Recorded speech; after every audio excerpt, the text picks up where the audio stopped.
If I understood this right, there must be a fairly sizable team because you're doing this nationally. How many folks on your team? We're going to actually we're pretty small. There's 11 total of us on our staff team. Oh wow, okay. which is large for us. When I started, we were a team of 1.5, and I was the half. So oh wow, you've seen that's kind of like Ron. You guys have had similar growth. Actually, almost exactly. Exact. Yeah. You are our first Midwestern guest from geography. I hope I can live up to the Midwestern ideals and standards. So I'm not sure about people's origin stories, if there's any other Midwestern. Oh no, Nate. Well, no, Texas. He was Texas. Yeah, he was Texas. I wouldn't say that's Midwest. Yes, no, I don't think they would either. You're not going to claim them. Okay. No, yes. Well, yeah, and you have a lot. You're probably a very busy state with a lot of election things happening too. Iowa. Well, people paying attention in Iowa. Earlier, Yes. There is. Yes. So this is not. We didn't start the show yet, but I'm always just curious because people's jobs are very different, and I was actually talking to someone one day, and they were like, here comes a joke. No, there's no joke here. This isn't a dad joke, but I do have some, but this one isn't that. Like I was saying, I was having a really tough day at work, and I'm talking to my man about it, and he was like, yeah, but at least you don't work at a gas station. And I was like, what does that mean? He was like, a really bad day at a gas station is like it blows up. I was like, oh yeah, that's bad. So that to say, it was someone else's dad joke. Yeah. But what is it? So but what is a bad for you? Is man, this happened today, and now it's absolute chaos. I can't believe this wrench in my day. That is a good question. Yeah. Yeah. So within our work context, there's probably two scenarios. One is we're an association supporting states, and a lot of our relationship is representing those states in the service context to the federal government.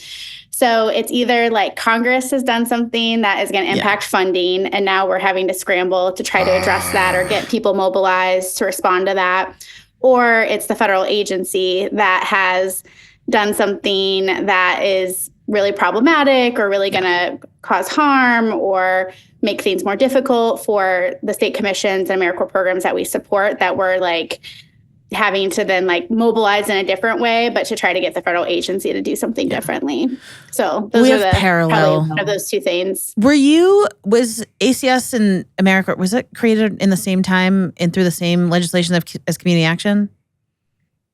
Separate legislation, but I don't know about the same time. So state service commissions were created in 1993 in the same legislation that created AmeriCorps as we know it now, in the National Community Service Trust Act. And then America Service Commissions, we go by the acronym ASK, and we were created in 1997.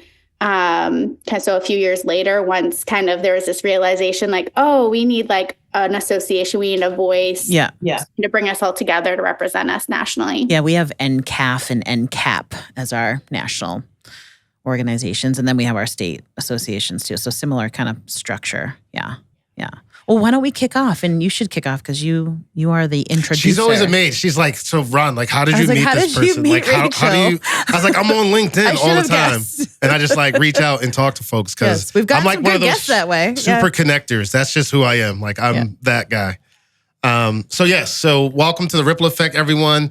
I'm here, Ron Waddell, with my co-host Marybeth Campbell, and we are excited to have our first Midwestern and national. Yeah, national. Yes, this is double big deal. This is double big deal for us to have Rachel. Double down. Is it Bruns? Am I pronouncing that correctly? That's correct. And she's with ASC, and we'll get into that a little bit more about what she's doing as far as American Service Corporation and all the work that's going on there. And so one of the things that we usually kick our show off with to help us get to know you and for our listeners as well is from wherever you want to answer this, but what is your origin story to at some point, did you wake up and were like, look, I can't wait to run ASC? From a little girl, you knew that you wanted to run ASC. Volunteerism. Yeah, you were like, this is what I'm all about.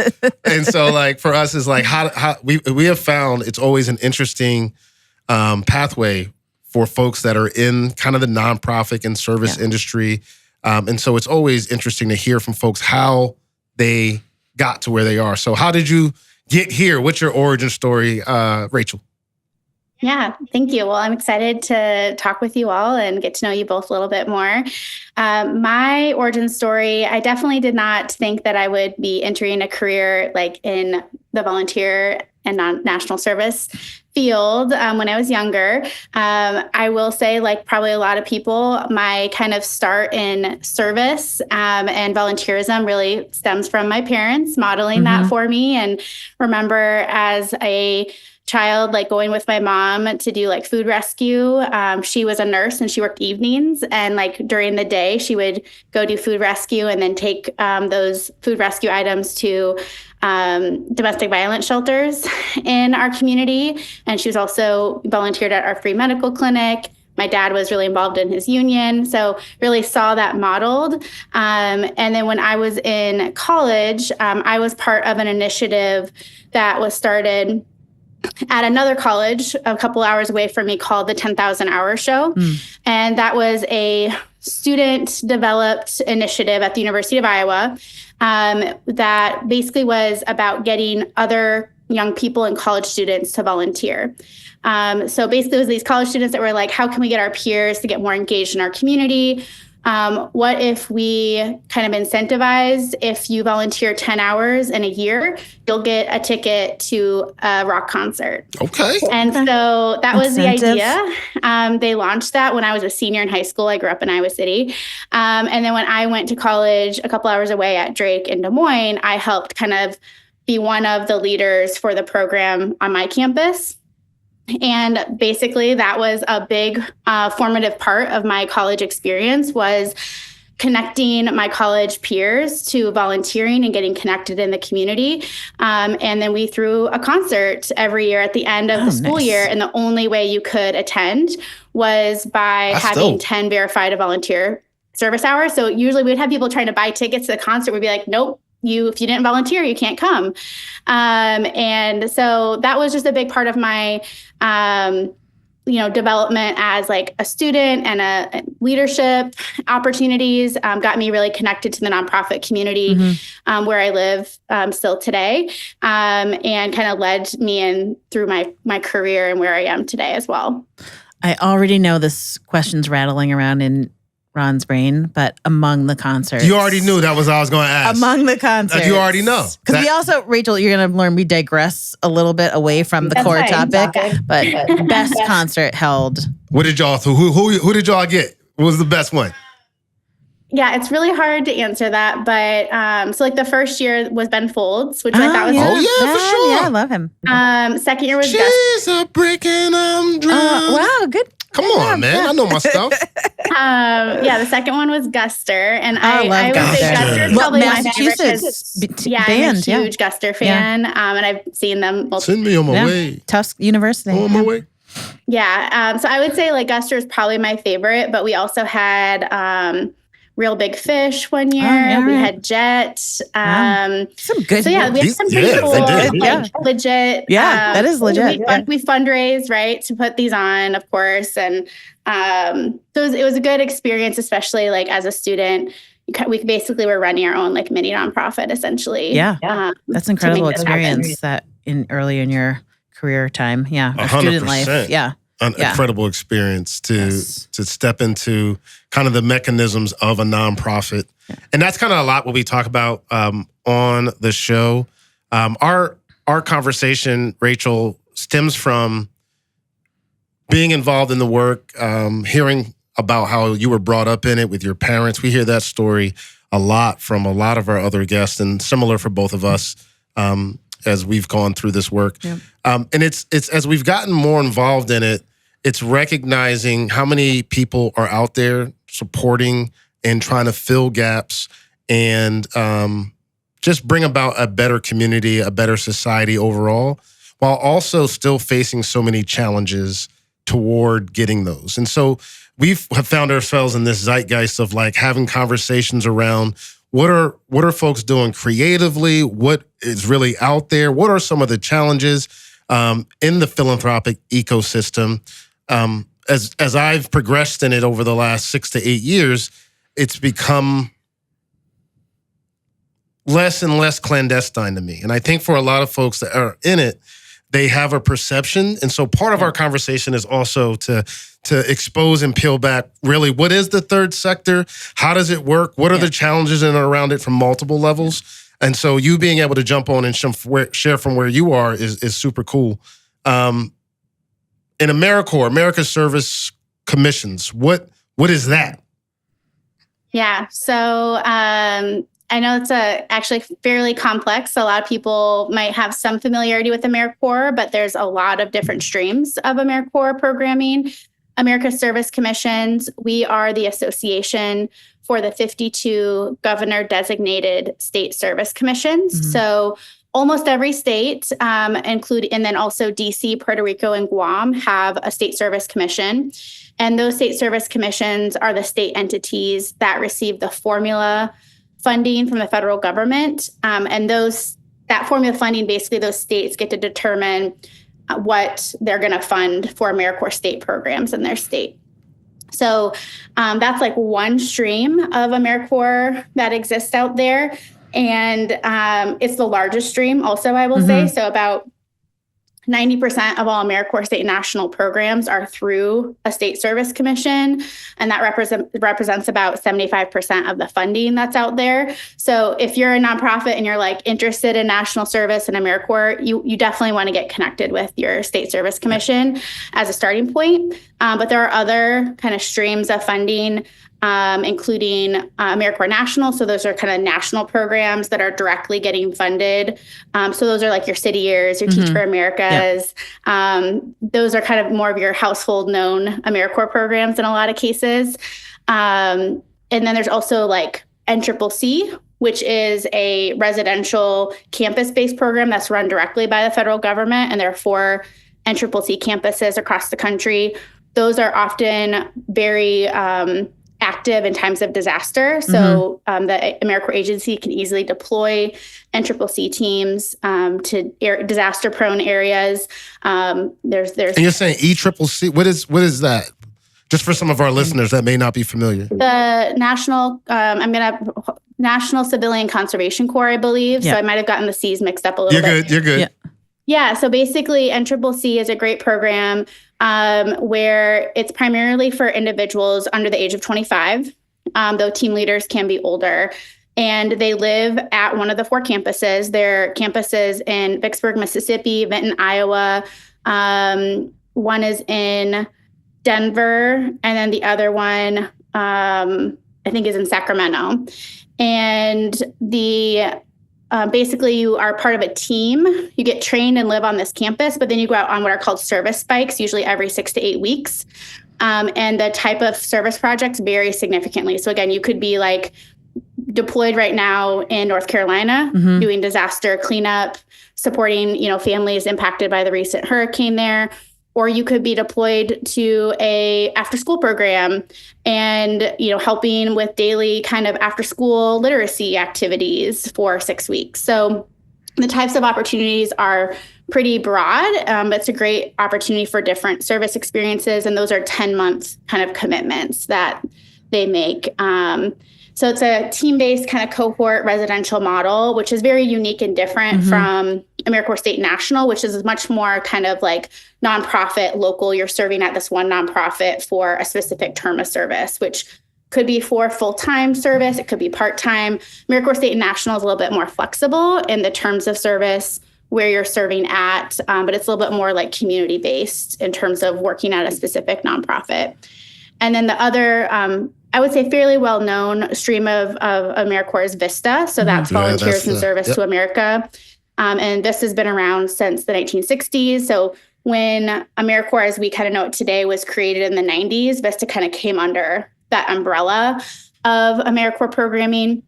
And VISTA is specifically focused on alleviating poverty and really more focused on capacity building at nonprofits with that poverty focus.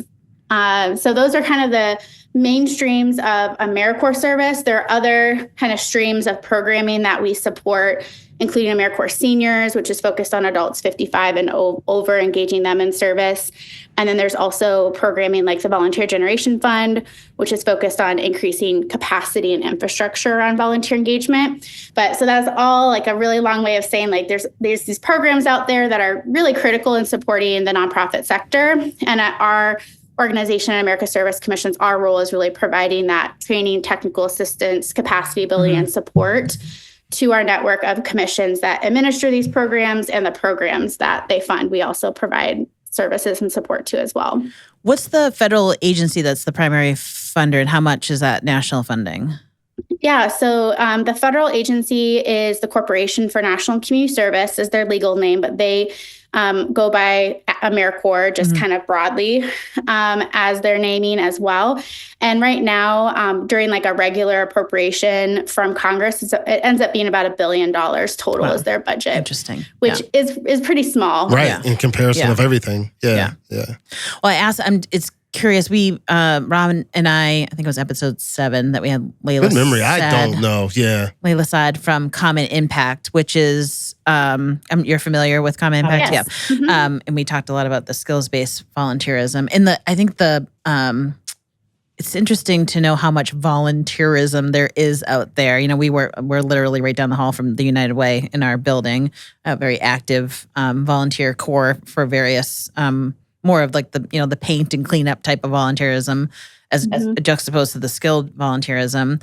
And one of the questions that we kind of grappled and talked a little bit about with Layla too is in the context of what nonprofits struggle with from ability to hire skilled, sustained staff and in place using volunteers is kind of that a little bit of that grapple of, what is happening within the nonprofit funding ecosystem that we do need to rely on volunteerism. And thankfully, we have such a strong core across the board from disaster to painting and, skill-based. But it's an interesting, and I was curious about the level of investment. And to your point, $1 billion is actually not that big. It sounds really big, but nationally, it's not that big of an investment when you think in comparison to other resources that are invested. But it's not supplanting, I think, what nonprofits also need in terms of investment through things like community service block grants or no doubt. Yeah. No doubt. Yeah. No doubt. And so then I was thinking, so the technical assistance and support that you provide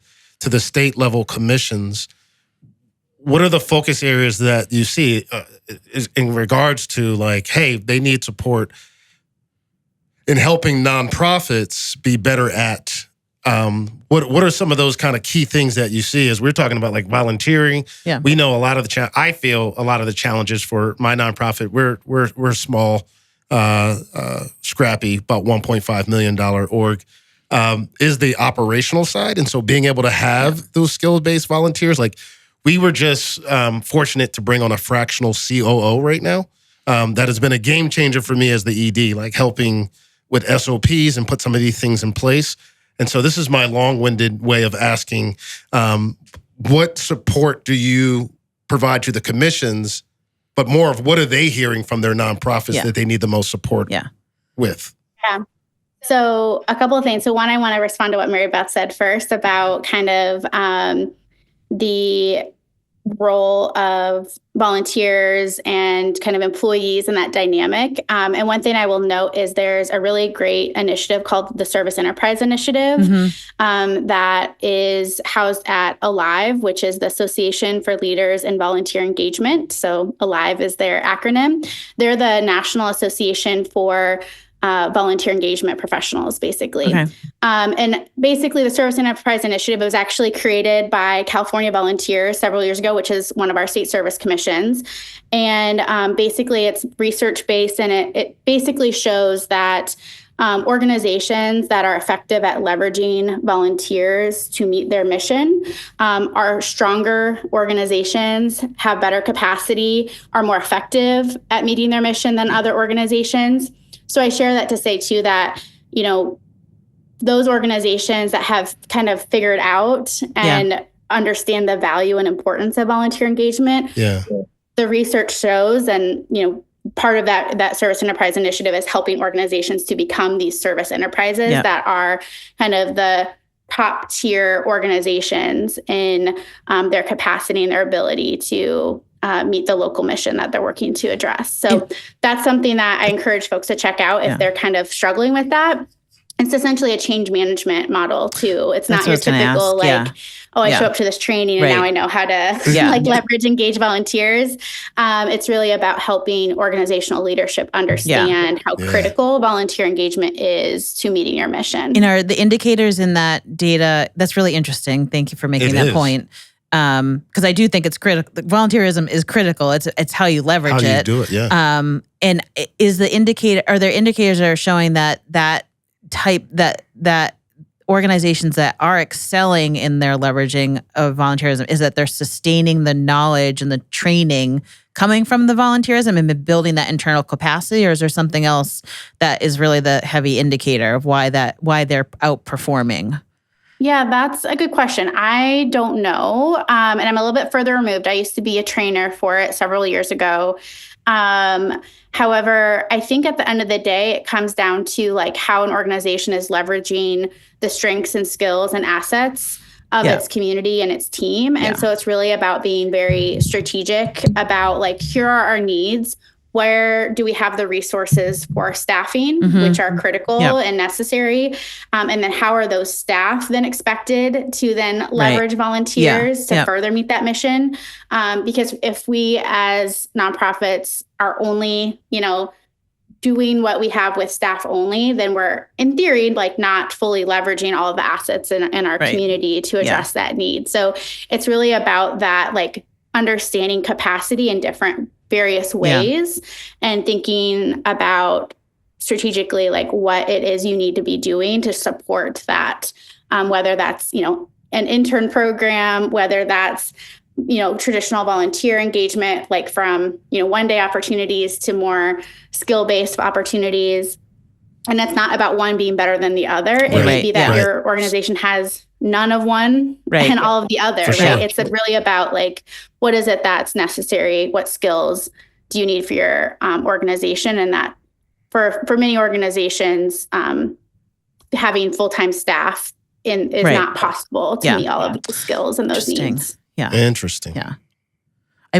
I superseded your point that you were making. I didn't give you a chance to hear a response. My brain was just like, all right, that's cool. I got a question. So So then within our work at America Service Commissions, what we do is, so for the average state service commission, the commonality across all 52 is that they administer the AmeriCorps state grant. So that's the biggest part of our work, is providing that support and technical assistance for them in managing and administrating those grants, which they're then like doing their own grant making in their state, subgranting these funds to local organizations, which can be state, local governments, nonprofits, schools, who are then creating these AmeriCorps programs, enrolling AmeriCorps members to address whatever community need that may be.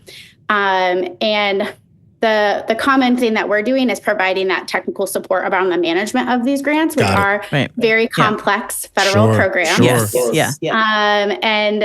one of the things that we continue to try to do is to make these programs less complex and easier to manage. So that's a big part of what we do. And part of our advocacy with the federal agency and Congress is try to make these programs more accessible. I want to get to that point too at some point. Yes. Yeah. So that's also, I think, from what you were asking, Ron, about the commissions and what they're hearing from their community of nonprofits and the partners that they support, is the complexity of these grants, and really like the role of commissions is try to develop their programs, provide training and technical assistance to the organizations they support. So it's really a variety of things. A common challenge is meeting the match requirements for these grants. Right. Because there is a federal match requirement. Recruitment is challenging, especially over the last few years. That has been a challenge for these programs. It's gotten better, but definitely like post-COVID kind of time frame. Just like the kind of general workforce had its struggles with recruitment and retention, we've had that within the AmeriCorps space as well. So kind of any of the challenges and issues that commissions and their programs are facing, like we're trying to provide support, capacity building, training, learning opportunities for folks to address that. And because the types of needs that AmeriCorps programs address are so diverse, right? You think of anything that a nonprofit does, there could be an AmeriCorps program connected to that in some way. One of the things that's exciting about our work is like we often have to kind of become like mini experts in lots of different fields. And I would say we're less experts, but more like you were saying, like connectors and trying to pool expertise from different types of organizations together so that our network can learn about different issues and think about how they can respond to whatever that issue might be. An example right now is we have an initiative that we're supporting around Youth Mental Health Corps in partnership with some funders to try to get more AmeriCorps programming across the country to address the youth mental health crisis. So as there's like kind of new emerging issues that we're aware of, trying to think through like what role national service, AmeriCorps volunteer engagement has in supporting and addressing that issue. I have so many questions that just came from everything that you just shared. Go, because I have a lot, but I asked that last time. And we can table this part of it because it will take us off on a tangent, but I am curious at some point to talk about what your advocacy looks like strategically around talking to federal agencies that make use of funds really difficult. That's a whole lot. We talk about this all the time. So we can table that. That is one of my questions. It's interesting because I was like, it'd be great if you had a volunteer that could do that.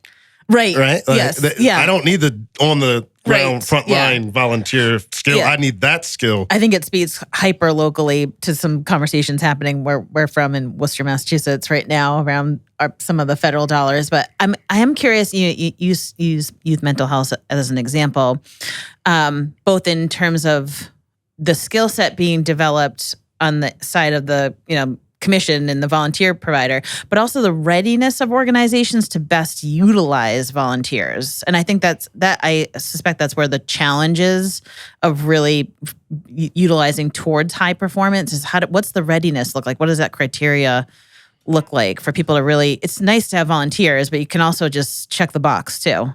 Yeah. Yeah.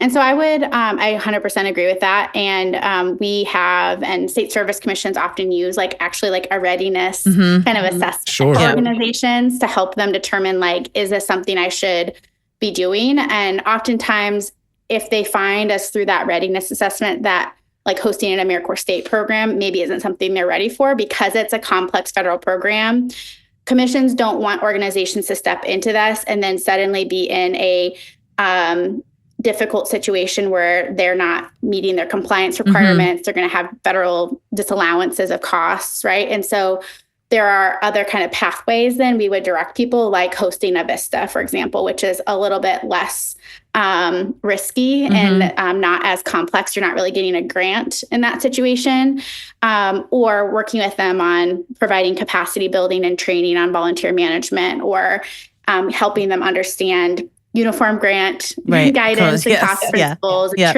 helping those organizations get that training, or helping them partner with another nonprofit to get those resources. So there's a lot more behind that. But yes, the readiness part is a big part of what commissions do, trying to help organizations figure that out. The other thing I will say is that a lot of state service commissions also provide what we call planning grants. So that is a nice way that instead of just jumping right into hosting an AmeriCorps program, you can get funding basically for usually up to 12 months to actually plan out your program, go through trainings, learn about what it means to host an AmeriCorps program, figure out who your partners are, how you're going to fund this, and then hopefully get what we call an operational grant to launch your program. So those planning grants are so helpful. And some commissions have gone the route, this isn't across the board, but some have gone the route where they will pretty much only start with new organizations with the planning grant first, to ensure that they're more likely to be successful with their program. That's interesting. Yeah. Yeah, I love that fact that this is available and this is going on. I wanted to ask you about, I'm going to go here first. And I'm coming back because you talked about at the beginning of your volunteering and being at the ground level, helping organize this. So I'm bringing you back to your grassroots, not where you are now, the high level. are there certain people that can be volunteers? And are there certain people that can't? Like, can you train someone to operate as a volunteer? Or in your experience, is there an archetype or a profile that's like, yeah, this person's coachable? Like, what are those things that, because I've had some folks come in, they want to be volunteers, and you're like, I don't think you want to be a volunteer based on how you're showing up, right? And so I was just curious from your perspective, like going through this in so long, like where would you put that? Yeah, there are certain people, or you can coach it. Yeah, that's interesting. Honestly, I haven't really thought about that, interestingly, or it hasn't come up in the context of how I'm often thinking about this, because I tend to be that person that's like, yeah, everyone can serve, everyone can give back. And I think I would say like, but at the same time, I would say like not every volunteer position is for everyone. And you have to find that right opportunity that aligns with people's skills and interests, time commitment, passion. And I would say that I'm someone that thinks of volunteerism and service kind of in a broader spectrum. I don't think of like, this is the one way that you can volunteer. One of the things that we support is we have a couple different youth service initiatives. And so really working to try to expand youth service opportunities across the country. And this has been really important because about 10 years ago, the federal government actually stopped funding youth service learning funding. And so we've had about now 11 years of our country not providing funding for school programs for youth service, which impacts our field. Like if you're not getting that opportunity as a young person to serve and give back to your community, much more or less likely to kind of have that ethic of service and kind of that comes naturally as an adult. And so we believe that there's a connection there between people that are more willing to volunteer as young professionals, as adults, like your exposure to service as a young person is impacted by that. So that's a long way of saying that, like through that work, we've identified that, young people generally think of service in a more broader sense than kind of traditionally where we thought of it as like this person that like shows up at a nonprofit and volunteers, like maybe 10 hours a week or 5 hours a week, whatever it is. But that when we think of service more broadly as like a wide range of things, which could be like, doing a donation drive or neighboring, just helping your neighbor, help them shovel the snow off of their sidewalk, whatever it may be in a broader sense, that there's actually a lot more people volunteering and serving than our data shows. So through that youth service, if you have that broader term or definition of service, we're closer to having about 70% of young people actually are like regularly volunteering and giving back. Whereas like our national data says it's closer to like 25% in the traditional sense. And I find that actually really like positive and like heartwarming to recognize that like we kind of have a very negative perception around either young people or just people like contributing and giving back to their community. But when we think about kind of that broader term of service or different ways people can give back and support their community, the vast majority of people are doing that. And again, I don't have the data for this. I have it for that younger age demographic of 25 and under. But my guess is that if you expanded that definition for older groups as well, we would see the same thing and that those volunteer rates would be much higher. Is there research in terms of at the point in time in which there was a disinvestment in the youth serving work? Yeah. Are the numbers lower or higher at this point in terms of youth serving? Because I do feel like the post 9/11 generation is more is described as more service oriented or more mission interested in where they work. So there has been a dip in volunteer numbers across, I think, most age demographics over the last like 5 to 10 years or so, but they're still relatively stable. So like, while they've gone down, they haven't gone down like significantly. But we've seen that be the case like across the board. But again, if you're like, that's with that traditional definition of volunteer engagement, that a federal study is basically conducted through the Bureau of Labor Statistics every 2 years. So that's where that data comes from. But when we broaden that definition and we see that like people are much more engaged, but it's not in that traditional sense that those of us working in the nonprofit space are necessarily, it's basically people doing that more in other formats that isn't maybe being tracked in the same way. Yeah.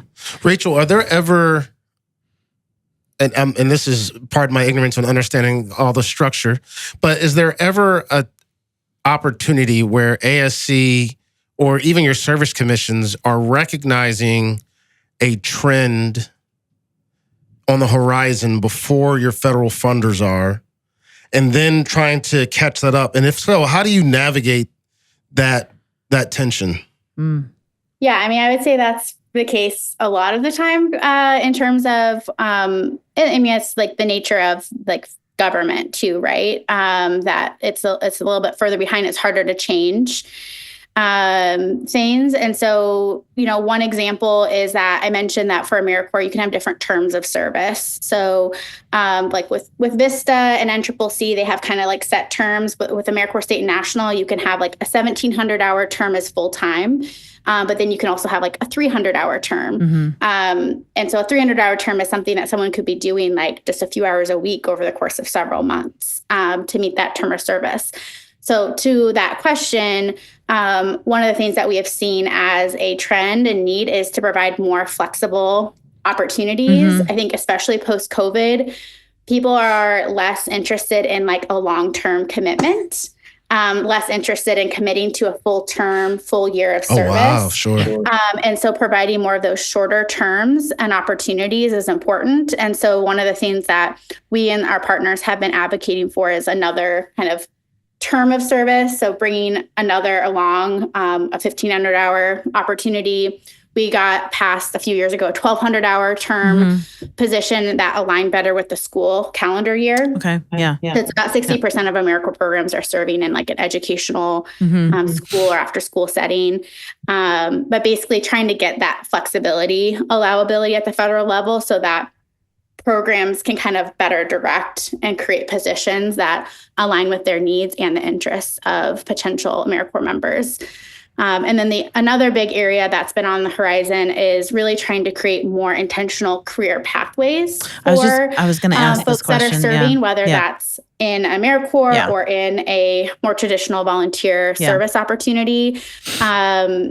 Really working to try to what we would call kind of like braid funding streams with like workforce programs, apprenticeship programs, pre-apprenticeship programs, college credit, college courses.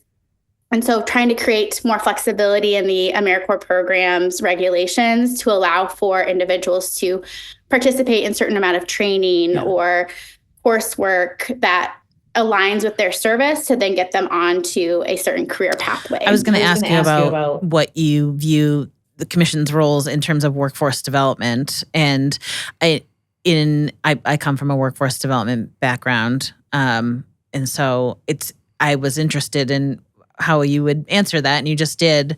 I think what's interesting is you tell me, you're the expert here, but is it an underutilized way in your mind of how people in nonprofits and beyond in terms of utilizing this type of program as a workforce builder? Because the risk mitigation is very low in terms, I should say high, for employers to get a look at, a potential labor force. And I feel like the pool is also probably more diverse too. So you're tapping talent that you might not otherwise tap in your natural recruitment strategies might be that ought to probably be looked at depending on employer. I'm curious, like, is that in a strategic way more what you're looking at too in terms of that value add? Yes. So there's a couple of things there. Is like one, just from like a nonprofit workforce standpoint, AmeriCorps has been critical to supporting and developing. Yeah, You have one. We do. We've used AmeriCorps, and our chief impact officer, who's been in the agency for 20 years, started here as an AmeriCorps volunteer, Charlotte Hickson. We have so many stories like that, and so many organizations that their employees all started there as AmeriCorps members. And I think that's such an important story to tell. We also have research that shows that people that volunteer are more likely to be employed, meaning that like when they are unemployed and they volunteer, they're more likely to be able to get a job and find a job. So that service experience helps them lend and get them into a career pathway. And the AmeriCorps side of things, to what you were kind of asking about, is that one, AmeriCorps is our demographics are very positive to what you're speaking to, is that we do bring a more diverse pool than most industries generally see, and that they're trying to attract more diversity, but they're struggling with that for whatever reason. And the demographics for AmeriCorps members across the country are more diverse than usually the kind of overarching demographics of the country. How that breaks down by state and community, we don't have that data. So, whether in Iowa it's more diverse versus, Texas, I don't have that on hand. But nationally speaking, AmeriCorps member demographics are more diverse. We have seen some really strong success stories of programs that have that intentional career pathway, where absolutely like employers see this as like a place where they can support individuals and getting kind of oriented to a field of work, try it out in kind of a safe way, essentially, right? Because you're committing like a couple of years essentially to that service term. If you like it, then you have already kind of completed the first part of your training or apprenticeship, whatever that might be. But if for whatever reason you don't like it, no harm done here. You have that experience. You go on to a different field. I know, for example, in like Colorado, they have launched a program that is really working to try to bolster their public health workforce. And so this has been an area where they've gotten more programs to support AmeriCorps members and really try to get more people within public health fields, and seen a lot of success. And that's being funded and supported beyond just the AmeriCorps program. So lots of opportunities for that to be built off of. I think that's always been there in our program, but we haven't always been great at articulating that from our side, where we've been like a service organization where that happens to have these career and workforce outcomes. And now we're trying to do a better job of articulating that we're still going to be service first, but we need to do a better job of helping folks see that there is a career pathway and workforce connection to this field as well. Do you think there's any type of like brand or narrative issue there in terms of how people perceive the use of volunteers or the value of volunteers, that they don't look at it as a career pathway strategy for them, whether it's a nonprofit or a municipality or what, wherever. Huge. So one, I think that like we as a field, like AmeriCorps has always had a brand awareness problem. Like most people like are confused or don't know what it is. But within like, for some people, they're going to want to volunteer for a variety of reasons. I think, however, if we're asking someone to make like a significant commitment, like a full-time service commitment, I think it's even more important in the current context that we're showing people like what the value proposition for that is. And different people are going to have different motivations and interests for whatever that value proposition might be. But I think for a lot of people, younger or of different ages, like they're going to want to see like, I'm committing a year of my life to this. Like, where am I going to be at the end of that? And so being able to articulate like, oh, if you do this term of service, this will lead you to having these types of skills or these types of certifications or put you on a path to this type of job, I think is going to only help people see like why service is something that is going to be beneficial to them beyond just like the other benefits we know that are there for service in terms of people's development and learning and feeling good about themselves, and people that volunteer are healthier and have better health outcomes. Like there's so many benefits, but that value proposition of developing those specific skills and career pathway, I think is just going to be an added benefit. I think that's a great benefit and opportunity, because especially as we're looking at cost of higher education going up at 7% a year, we know there's different pathways. You talked about a lot of vocational training that we're seeing declines and needing to get people into those, and more and more. In my limited experience, folks are taking these gap years. And so in order to keep not just a gap on your resume, an opportunity to volunteer in such a way is a huge gap filler. I was going to ask you, because you mentioned also earlier about, although not drastic, there has been a dip in some volunteering and kind of re-strategizing. One of the things post-pandemic is the fact that we're on this, right? Like I'm Zooming with you, we're having this conversation. In what ways has ASC's work in volunteering been impacted in that way? Like the workforce now, right? When folks are looking for work, is it hybrid is one of the big things. Are there hybrid service opportunities now that exist that you guys are plugging people into? How has it impacted that work? Yeah. So, I mean, like what I think has been the term like virtual volunteering has always existed. So before the pandemic, that was there, but definitely it's become a bigger area that nonprofits have had to really like adapt and learn and figure out a little bit more. And I think is a really positive way. Like there's been a recognition that like, oh, you don't necessarily have to come here in person to do this specific activity, even though there will always continue to be a need for people to show up in person for certain things. So yes, that's the case. I think like not unlike remote work, remote volunteering is basically like if you are doing in-person human resource management well, you're probably doing virtual human resource management well, and that translates to volunteer engagement as well. If you were doing a great job of effectively engaging volunteers in person at your office, you probably were able to pretty seamlessly shift to volunteer engagement virtually as well, as long as you had those opportunities that were relevant and mission aligned. And so it's really, to me, about less the format of in-person versus virtual and more about that intentionality of like, what are your organization's needs and how are you effectively connecting with those individuals that can help support you, have that passion, have that interest. Yeah.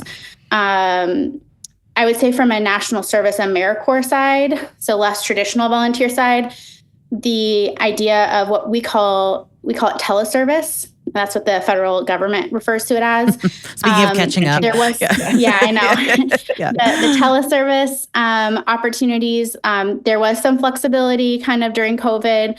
The federal government has been less flexible in that area post-COVID. They really want people to be like in person in their community. So that's one of those areas where we're trying to continue to maintain some flexibility that was available during COVID. But there isn't as much of that flexibility now. I think that's something that we'll continue to advocate for, but it's one of those areas where there's a perceived risk from a federal kind of monitoring and compliance standpoint. I'm going to ask a provocative question. In regards to the diversity of the populations that you said is more diverse than we are as a country, if I had that right. My question was around this perception that may exist that volunteers and those that have the ability to do it are coming from a more affluent background and then in certain service situations going into underserved communities and bringing that perspective to it. So are there initiatives that would push and aim at making it more accessible to underserved communities? As even that perception or concept, is that real? I see you're nodding your head. But thinking about how do we kind of come against that, what some folks may refer to affluent or white saviorism coming into these underserved communities, underserved issues, and not really having the connect because it's more about the volunteer that they get, right, from a workforce than actually changing what may be happening on the ground. I'm just curious what your thoughts are in that. So, yeah. I don't think it's provocative. I think it's right on and something we talk about a lot in our fields. I think that National Service AmeriCorps has had an issue in the past with having more of that idea of like, well, you have to be able to afford to serve in AmeriCorps. And I don't know that, I think that whether or not that was true or not, I think depended on the community probably, right? Like, volunteering or being an AmeriCorps member in Iowa is different than being an AmeriCorps member than in Seattle, right? Like cost of living and those types of things, I think definitely are at play in this field. And we have to have a lot of conversations about that. I will give credit to our field in the last, I would say, 5 to 6 years, we've really been trying to work towards reducing the barriers to service, both to communities to be able to access these programs, as well as to the individuals that can have opportunities and access and participate in national service. So while I still think there's a lot of work to be done to make sure that, different communities have the ability to manage these programs, as well as anyone that wants to serve having that opportunity. Some of positive things that have happened in recent years, I think, have led me to feel that we are more about engaging people in their community so that they can be part of addressing a need in their community. So it's about people that have that lived experience and want to give back locally. And if it is about, wanting to go to another place, that there's that recognition of like, you're coming here, you're going to have to adapt to our community. It's not about you coming here to help us or save us, and really pushing back on that white saviorism complex. So I think there's an awareness there. There's more work to be done. One of the things that this administration has done is worked to increase the living stipend for AmeriCorps members, which has been positive. Part of that is it's not just about increasing the living stipend, though, is that we have to increase the federal funding to the programs that manage these grants for them to afford to provide a better living stipend for AmeriCorps members, as well as other benefits. So this administration has really encouraged providing additional benefits to AmeriCorps members, like housing stipends, meal stipends, transportation stipends, other supports that are going to make it easier for someone to engage and participate in this programming. So there's more I could say to that, but that's like initially. No, that's perfect. Important question and like something that we're constantly talking and working on. Yeah, and we're working with it in our community as well. Worcester has 12 universities? Something like that? Every major city has at least one university. Worcester has 10. Yeah, I think it's 9 now. That's right. Becker. Yeah. But we have 9, and so there are. That used to be a billboard on a building that no longer exists due to unfortunate circumstances, but that was a big call sign of Worcester, Massachusetts. That's right. That's right. Oh, wow! I didn't know that. Where was that billboard? The old Worcester cold storage building. Oh yeah. Yeah. Sorry, that's a touchy subject for another time. Moving on. Yeah. Now that completely messed up. Threw you off. Yeah, threw me off because now I'm like really sad about that. I'm lost. I don't know what I was. You were going with how much university capacity? Oh yeah, so the universities that are here, the same conversation we're constantly with our volunteers, and I think that our local universities, Clark, WPI, and others have done a lot of that work and are still in that work and thinking about how can their students volunteer in our communities in a way that is beneficial for both as well. So happy to hear that those conversations are going on and thinking about that, because that's really those folks are in the community that they could come back and then serve. Like even our work, like our organization, who is in the field of reducing recidivism, interrupting gang violence, and promoting workforce opportunities for that population. We have a focus of hiring, our participants, really kind of looking for and trying to bring them into the fold, and then providing them with the personal development from the technical standpoint to be able to take on a lot of these things, because they're going to understand their community that much better and all those things. So I think it's not always easy, but it's what we try to do. Yeah. So when I was talking about youth service earlier, we were part of a publication that came out earlier this year on developing youth service opportunities. And you'll see in that publication, like reciprocity is such an important component of developing effective and meaningful volunteer positions, whether it's traditional volunteering or national service. So I think that's something that we are really, focusing on and is really critical, is like helping organizations understand that. It's also a lot about educating organizations that ask to volunteer. So that like companies that want to volunteer and like get their employees out to do a day of service. It's like, well, is that really what the community needs? Is that going to be most helpful? Yeah, right. Colleges, universities, this type of publication, I think it can be really helpful to them because it's focused on youth service, but just how important it is that those opportunities are reciprocal, and it's not just about getting young people that experience in the community. Can you link us that report or send it? We'll get that. That'd be absolutely. Great. Yeah. also, you mentioned in your previous comments, you were very intentional about saying this administration a number of times. And so it just brought back to the top of your conversation how, especially now at this election season, if things change either way, how that can impact the way that ASC operates and all those things down. So how do you guys begin to prepare, or do you? It's just, hey, we'll just deal with it when it comes, regardless if this kind of happens every a couple years or sleepless 4 nights, years. Like, like that's got to be such an anxiety. I don't know. It just seems challenging. So elections definitely impact us across the board, both federal and gubernatorial. So our state service commissions are governor designated. So, one of our values is bipartisanship, and we in devolution also, which is like really focused on making sure that the work that we do is really led by local community. And so from a federal perspective, we are and will be prepared to engage with the transition teams of whichever party wins at the federal level, at the presidential level. And that means that we'll provide a transition memo to the next administration on policy priorities for us, as well as recommendations on appointees for the AmeriCorps federal agency. Whether or not those transition teams listen to us is always, you know, kind of the question, and how they want to engage with us.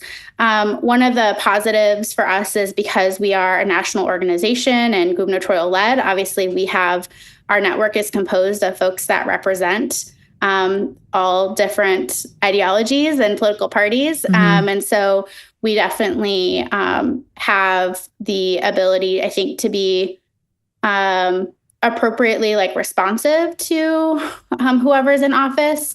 But it certainly will impact us either way. One of the positive things that we have seen is across the 30 years that state service commissions and AmeriCorps has existed is that the funding for AmeriCorps has continued to grow over time. Even when we've had an administration that was less supportive, we've often found that members of Congress will continue to support us and provide that necessary funding and support. And so it's really for us making sure that we're connecting with the appropriate champions at all levels to hopefully make sure that wherever we are, we can be successful and move things forward in some way. But it absolutely will impact us. We're all kind of in that spot right now where we're just okay, what do we do? We're kind of in a wait and see moment. And then once we have a better sense of where things land, we'll start engaging with that transition team to the degree that they'll engage with us is kind of the open question. Sure. We are, I think, minutes away from coming to an end here. This has been you're full of amazing information. This is amazing. I'm so glad you linked on LinkedIn.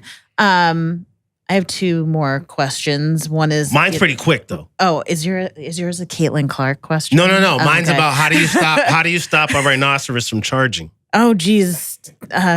Takeaway, it's I don't know. Yeah, you call customer service and dispute the charges. Good Lord. Rachel, did you know dad jokes were part of this? Yes, I've heard. It says it right on my LinkedIn. It says it right on LinkedIn. Of exquisite dad jokes. Yes. I will say, so, Halloween. So I live in Des Moines, Iowa. We're known for what's called Beggars Night. So instead of Halloween, we do something called Beggars Night. And it's the day before Halloween. This has been going on since the 20s. Okay. There's tons of articles about it. But you would love this, Ron. You'll have to come sometime for Halloween.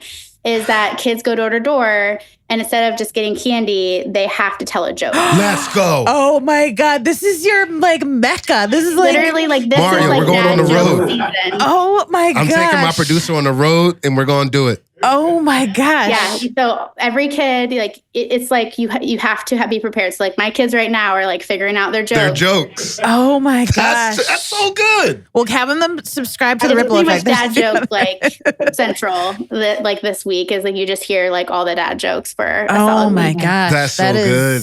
Such an That's amazing. opportunity. It is. I am so the happy. smile now. on your face. You have no idea. It's just worth all. Iowa just went up in my book. Man. Wow. Like, Yeah, no kidding. Yeah. You said you went to Drake, so I knew you weren't necessarily following Iowa women's basketball, but I assume you were 22 fan. Yeah, I grew up in Iowa City, though, which is where Iowa is. So, and Caitlin Clark, I mean, we're women's basketball central state of Iowa. So across the board, I'm here for it. Yeah, That's absolutely. Good. Yes. Well, this has been tremendous. I learned a ton. I did. I really appreciate that you gave us some time today. It gives me food every time, Ron and I talk a lot about the conversations that we're having on this podcast, and it's really influencing a lot of, I think, how we're both thinking about how we lead our organizations. Oh, of course. There's a lot of resources out there like what you do that, it gives us good food for thought to take better advantage of. So really appreciate that you took time to share all of this in your perspective, and it was really tremendous. Yeah, so cool. Thanks for taking time. Yeah. Yeah, thank you so much. I appreciate it. Yeah, and we're always looking for 2.0s too. Yeah, yes. and if there are other guests that you think that are worth talking to, I know at one point you said maybe even your director or something, but if there's other people, like our whole thing with the Ripple Effect is to continue to have these conversations and just get this going out there. So if you know other folks. We might need to plan a 2.0 like a year from now and do Beggars Night. We'd have to visit Iowa. Yeah. Yes. Let's do it. Yeah. The joke. Imagine the jokes. It would be tremendous. It would be such good content. Mario's he's got the camera rolling. Mario, our producer's already got his mind going. Oh my gosh. This is really great. Yeah. Well, thank you. Thank you, Rachel. Definitely stay in touch. Everyone, thank you for tuning in. We ask you to like, subscribe, and continue to follow us. That's right. You can call in on the Ripple Effect. Get the number for you that I have to remember. 774. I don't remember. There's more there. Thanks to all the ripples. Yeah. Thanks so much, Rachel. This is awesome. Thank you so much. Thank you. Have a good one. You too. Bye-bye. Bye. You're listening to The Ripple Effect, a nonprofit imperative with Waddell and Marybeth Campbell. Be sure to like, subscribe, and share. We'll see you on the next one.